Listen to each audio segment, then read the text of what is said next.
بسم الله الرحمن الرحیم.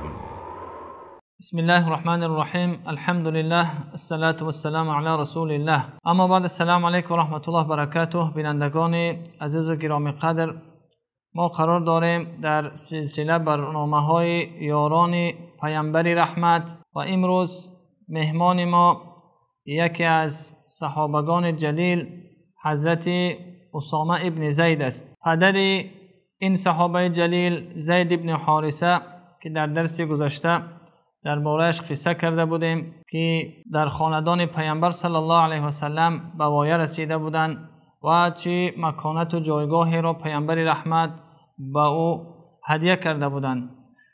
حالا ما بینیم که این جوان برای اسلام چه خدمتی را کرد و پیامبر رحمت چگونه او را محبوب خود گردانید و او را دوست می داشت.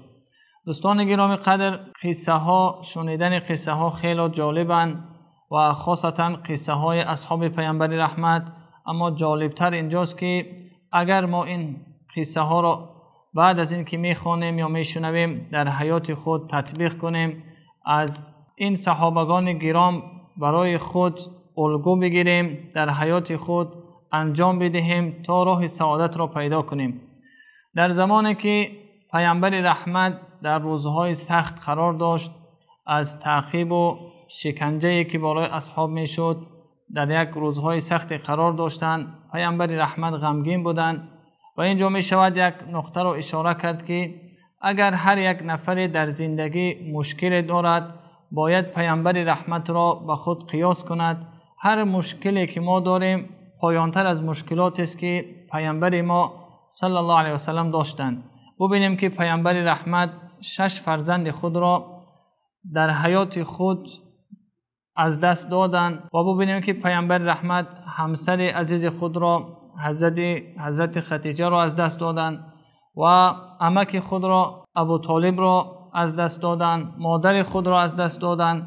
و هر مشکلی که بالای نفر می آید یک بار نظر کند به حیات پیامبر که پیامبر رحمت این همه مشکلات را از سر گذرانیدند و خود را نباید که کم بشمارد، بلکه صبر را که پیامبر رحمت بر ما آموختند صبر کند. انشاءالله که در این دنیا و در آخرت سربلند خواهد شد. و ببینیم که در روزهای سخت پیامبر خدا قرار داشتند، غمگین بودند و اصحاب پیامبر اینچنین یک خبر خوش بر پیامبر رحمت میرسد و پیامبر رحمت خوشحال میگردند. این چی خبر است؟ این خبر تولد همین صحابه که امروز ما در اطرافش در باره‌اش صحبت داریم، حضرت اسامه ابن زید. وقتی که این به دنیا می آید، بر پیامبر رحمت خبر رسانیده می شود که ایمن نام همسر حضرت زید و مادر اسامه طفل را، پسر بچه را به دنیا آورد و پیامبر رحمت به شنیدن این خیلی خوشحال می گردند و اصحاب پیامبر هم خوشحال می گردند.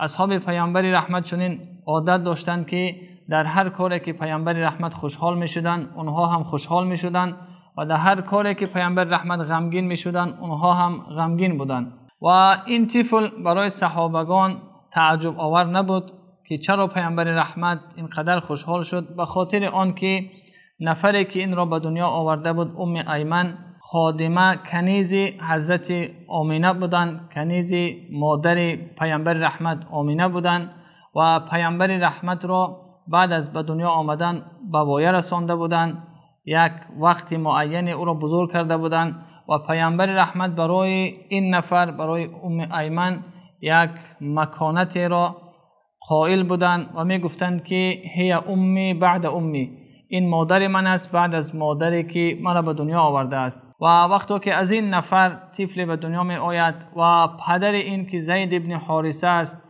برای ما معلوم که چه خدمت‌های در اسلام کردند زید ابن حارثه. یک این که در خاندان پیامبر رحمت به وایه رسیده بودند، دوم این که پیامبر رحمت اگر کجای می رفتند در مدینه جاینشین خود حضرت زید را می گذاشتند، سوم این که پیامبر رحمت او را فرزند خود قرار داده بودند تا اینکه اسلام آمد و فرزندخوانی را از بین برد. یک مکانت بزرگ نزد پیامبر رحمت داشتند. پیامبر رحمت خیلی خوشحال شدند و ببینیم که آنقدر این طفل را دوست می داشتند که روز حکیم ابن حزام که یک تاجر بود و پیامبر رحمت یک جامه را هدیه کرد که این جامه خیلی نرخ گران داشت. 50 دینار او را خریداری کرده بود از یمن و اون جامه شاهنشاهی بود.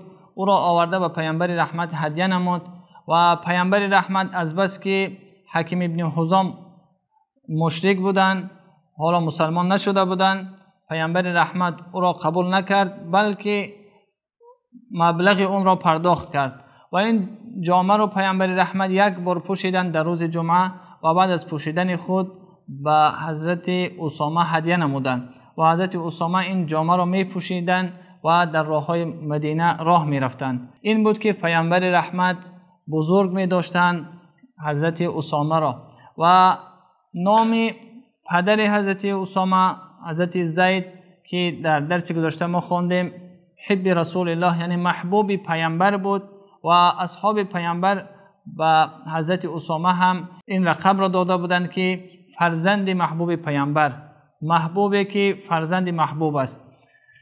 و پیامبر رحمت هم پدر این را دوست می داشت و هم خود این اسامه را دوست می داشت. و چرا اینجا یک نقطه دیگر را باید ما ذکر کنیم؟ یک نقطه دیگر اینجا جالب است که پیامبر رحمت برای یک نفری که مادرشون در گذشته کنیز بود و پدرشون در گذشته کنیز بود اینقدر خوشحال می شوند و حالا ما بینیم که او را سرلشکر می گذارند و پدر اون را جاینشین خود در مدینه می گذارند.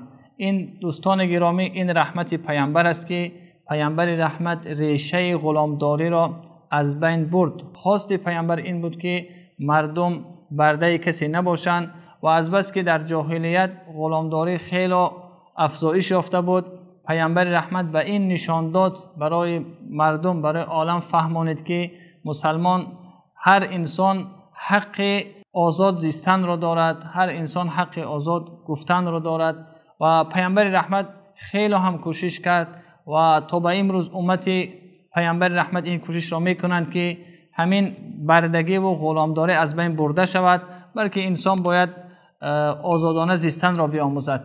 اینا ببینیم که پیامبر رحمت یک نفری که در گذشته پدرشون غلام بود و مادرشون کنیز بود اینقدر احترام میگذارند و خوشحال میشوند. و حضرت اسامه را با از بس که همسین و سال حضرت حسن بود نبیره پیامبر رحمت، پیامبر رحمت این هر دو را در آغوش میگرفت، در بالای زانوهای خود می نشیند و اونها را آغوش میگرفت و گفت روز پیامبر رحمت اونها را آغوش خود گرفت و گفت که اللهم انی احبهما فاحبه. و پیامبر فرمودند که خدایا من این هر دو را دوست می‌دارم و بار الها این هر دو را دوست بدار. این بود که پیامبر رحمت جایگاه حضرت اسامه را بلند می‌کرد. در زنده بودن خود پیامبر رحمت حضرت اسامه را سرلشکر قرار داد و ببینیم که بزرگی پیامبر رحمت را که این اسامه را یک جایگاه عطا میکند که نه هر صحابه این جایگاه را داشت و او را سرلشکر میگذارد و در داخل این لشکر هست حضرت ابوبکر، حضرت عمر، حضرت ابو عبیده ابن جراح. از بزرگان صحابه در داخل این لشکر قرار دارد در زیر فرمان حضرت اسامه. وقتی که پیامبر رحمت بیمار میگردند و این بیماری از دنیا میگذرند، حضرت اسامه نزد پیامبر با جمعی از مردم می آید، داخل می شود و می گوید که وقتی نزد پیامبر رحمت داخل شدند پیامبر رحمت دیگر حرف زده نمی توانستند بلکه دستان خود را بلند کردند و در رخساره من دست خود را گذاشتند. از این من برداشت کردم، از این من فهمیدم که پیامبر رحمت برای من دعا می کند. وقتی پیامبر رحمت از دنیا گذشتند مردم مدینه تقاضا کردند از حضرت عمر که نزد حضرت ابوبکر رفته باشد و از اون طلب کند که سرلشکری را با یک نفری که کلان سالتر است بر اون هدیه کند یا اینکه این لشکر را کمی تأخیر کند. وقتی که حضرت عمر نزد حضرت ابوبکر داخل شدند و این مطلب مردم مدینه را با اون رسانیدند به حضرت ابوبکر رضی الله عنهم چنان غضبناک شدند و از ریش حضرت عمر گرفتند و گفتند که ای عمر سروری را که پیامبر رحمت گذاشته است تو میخواهی که او را از بین بگیری؟ قسم به خدا که چنین نخواهد شد. گفت قسم به خدا که این سرلشکری را که پیامبر رحمت گذاشته است حتما که این باید روانه شود به جایی که پیامبر رحمت او را فرستاده است. و حضرت عمر از اونجا خارج شدند و به مردم مدینه گفتند که از روی شما شده من اونجا از خلیفه گپ ها شنیدم. پس مردم مدینه فهمیدند که این قضیه بزرگ است و حضرت ابوبکر حتما که این قضیه رو پیگیری میکند و این سروری رو که پیامبر رحمت گذاشته است حتما که به جای گذاشته روان می شود. و یک جای جالبی دیگر است که حضرت ابوبکر که شاگرد پیامبر رحمت است و تواضع داشتند، وقتی که میخواستند حضرت اسامه رو روان کنند به سوی مکانی که پیامبر رحمت اونجا اون را سرلشکر اعلان کرده بود، حضرت ابوبکر به پایهای خود می رفتند و حضرت اسامه که 18 سال داشتند حالا به 20 نرسیده بودند در بالای اسب سوار و حضرت اسامه گفتند که یا خلیفه مسلمان ها حضرت ابوبکر یا اینکه شما هم سوار شوید یا که من پیاده شوم. حضرت ابوبکر رد کردند، گفتند که نه تو پیاده میشوی و نه من سوار میشوم. و چی شده است به ابوبکر که 1 ساعت پایهای او در راه خدا غبارآلود شود و نگذاشتند که او از اسب خود پایان شود. و اینجا یک طلب دیگر کردند.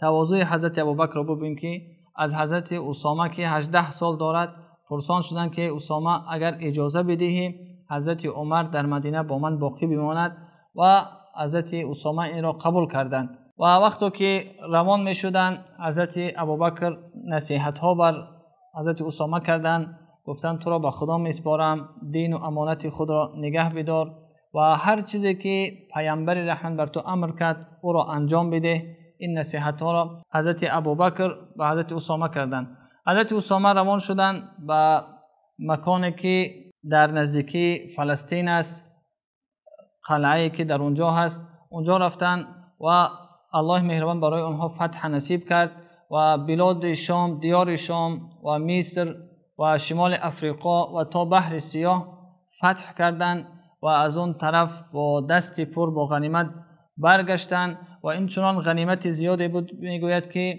در گذشته در سابق چنین غنیمت مسلمان ها به دست نآورده بودند و این حکمت پیامبر رحمت بود که حضرت اسامه را بالای این لشکر گذاشت و خداوند فتح را نصیبش گردانید.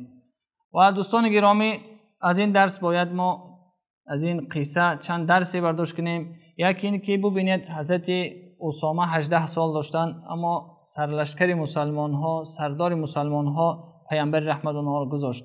نباید ما امروز جوان ها خود را کم بشماریم، بلکه هم اشاره دیگر است که اسلام توجه میکند به سوی جوان ها و امام مالک هم در درس های گذشته این قصه را گفته بودیم که میگفت که اگر میخواهید امتی را، ملتی را، آینده اش را دانسته باشید پس به سوی جوانهایش بنگرید که در چه حالند. ما باید مانند حضرت اسامه زیستن را بیاموزیم، اگر چند جوان هم باشیم وقت خود را بیهوده نگذرانیم و حیات خود را مطابق به حیات اصحاب پیامبر رحمت بگردانیم و الله مهربان همه من و شما را در پناه عصمتش نگهبان باشد. و السلام علیکم و رحمت الله.